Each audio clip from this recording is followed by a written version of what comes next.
Sir ఈ నిర్మాణ రంగానికి సంబంధించి గతంలో ఎలాంటి ఇబ్బందులు ఉన్నాయి అంటే ఈ అమరావతి రాజధాని కాదు 3 రాజధానులు అన్న తర్వాత చాలా చోట్ల నిర్మాణాలు ఆగిపోయినాయి. అది కట్టాలా వద్దా లేకపోతే అక్కడికి వెళ్ళి పెట్టుబడులు పెట్టాలా లేదా అనే కోణంలో ఇప్పుడు చంద్రబాబు గారు వచ్చాక అమరావతి రాజధాని అని ఆయన గట్టిగా చెప్పడం కానివ్వండి, అమరావతి పనులు మొదలవడం కానివ్వండి, ఇక్కడ నుంచి కొంచెం నిర్మాణ రంగం పుంజుకుంటుంది అనుకోవచ్చు. కంపల్సరీగా పుంజుకుంటుందని అనుకుంటున్నామండి. ఇంకా అంటే ఇది అన్ సీజన్ టైప్, ఈ రైనీ సీజన్ అయిపోయేలోపు ప్లాన్స్ అన్ని రెడీ అవుతాయి అనుకుంటున్నా.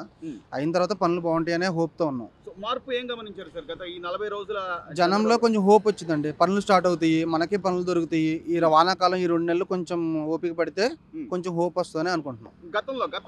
గతంలో అసలు ఆశ లేదండి. అసలు ఈసారి మళ్ళీ ఆయనే వస్తే మేము ఎటన్నా వెళ్ళిపోవాలనే ఫిక్సింగ్లో ఉన్నారు. ఇప్పుడు కొంచెం హోప్తో ఉన్నాం. పనులు స్టార్ట్ అవుతాయి, మనకు కూడా పనులు దొరుకుతాయి, కొంచెం హ్యాపీగా ఉండొచ్చు. ఆటోమొబైల్ ఫీల్డ్ కూడా బాగుంటుందని అనుకుంటున్నాం. అంటే చేయగలరంటారా చంద్రబాబు గారు? చేయగలరు. అప్పులు లేకపోతే ఇన్ని ఇబ్బందులు మీరే అంటున్నారు. గతంలో అసలు హోపే లేదు, రాష్ట్రంలో ఎన్నో ఇబ్బందులు ఉన్నాయి అని చెప్పి అనుకుంటున్నాం కదా మామూలుగా. సో ఈ పరిస్థితుల్లో చంద్రబాబు గారు అయితే చేయగలరు. మనీ రొటేట్ చేయడంలో ఆయన అడ్మినిస్ట్రేషన్ బాగుంటుందని అనుకుంటున్నాం అండి. ఆయన పెట్టుబడులు తేగలడు, మంచిగా చూడగలడనే ఆశతోనే ఉన్నాం.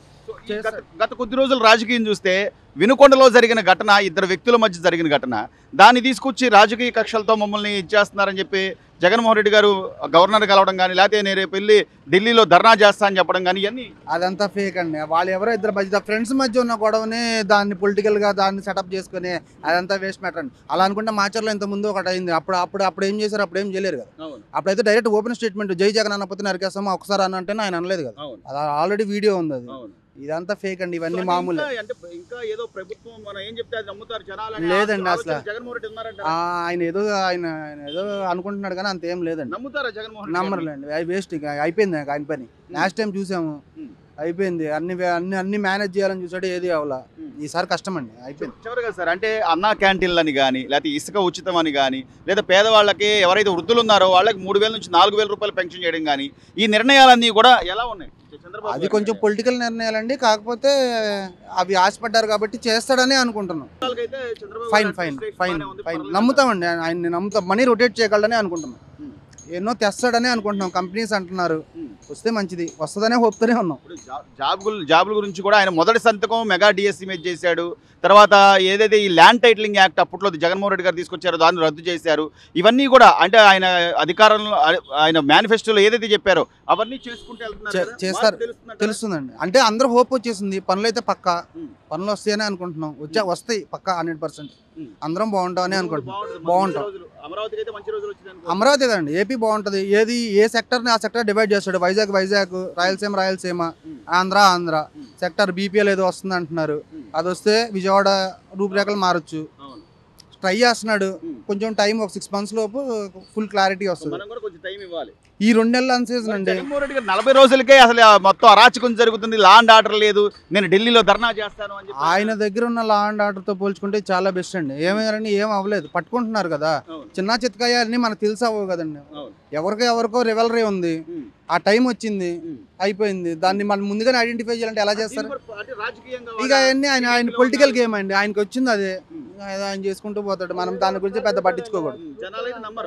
అయిపోయి దాని గురించి ఎవరో డిస్కస్ కూడా చేయట్లేదు, వాళ్ళ సాక్షి ఛానల్లో తప్ప.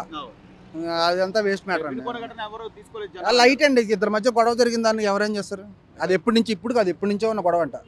ఎవరి కోసం వెళ్ళి ఎవడో దొరికాడు. సార్ గత 5 ఏళ్ల పరిపాలన చూసాం. ఒక ఛాన్స్ అన్నారు, జగన్మోహన్ రెడ్డి గారు అవకాశం ఇచ్చారు.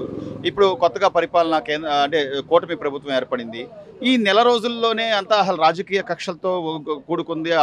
అక్కడ వినుకొండ ఘటన తీసుకొచ్చి జగన్మోహన్ రెడ్డి గారు రేపు ధర్నా చేస్తానంటున్నారు.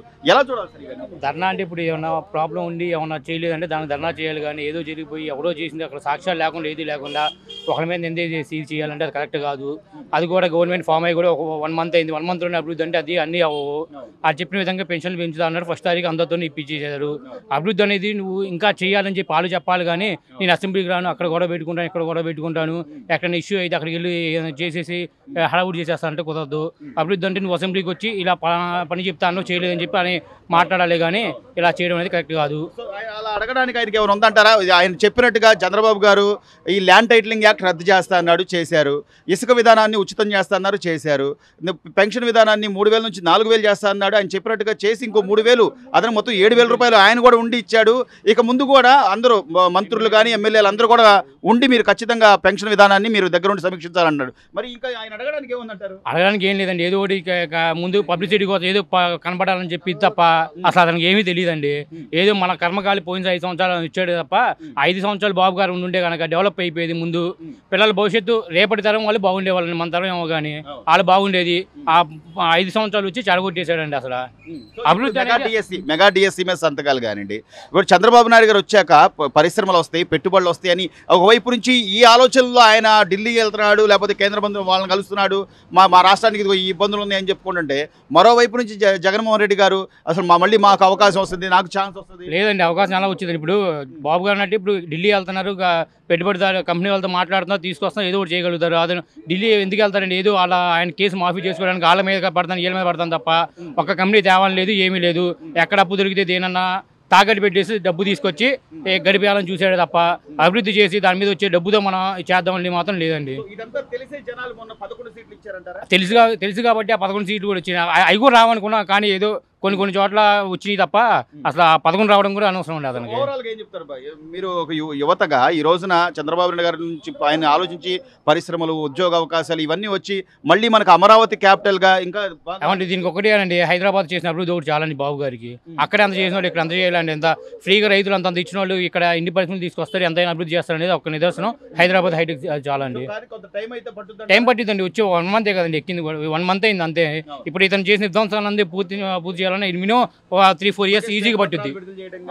చేస్తున్నారు కదా ఇప్పుడు, ఇలా పలానా జరిగిందని శ్వేతపత్రాలన్నీ విడుదల చేస్తున్నారు వాళ్ళు. ఇప్పుడు ఇతను కూడా అభివృద్ధి చేయాలని కొంచెం టైం పట్టింది. ఇప్పుడు ఉన్న వాటిని అన్నింటినీ కలుపుకొని రావాలంటే కంపల్సరీ మాత్రం ఆంధ్రప్రదేశ్ మాత్రం నెంబర్ 1 అయిద్దండి చంద్రబాబు హయాంలో.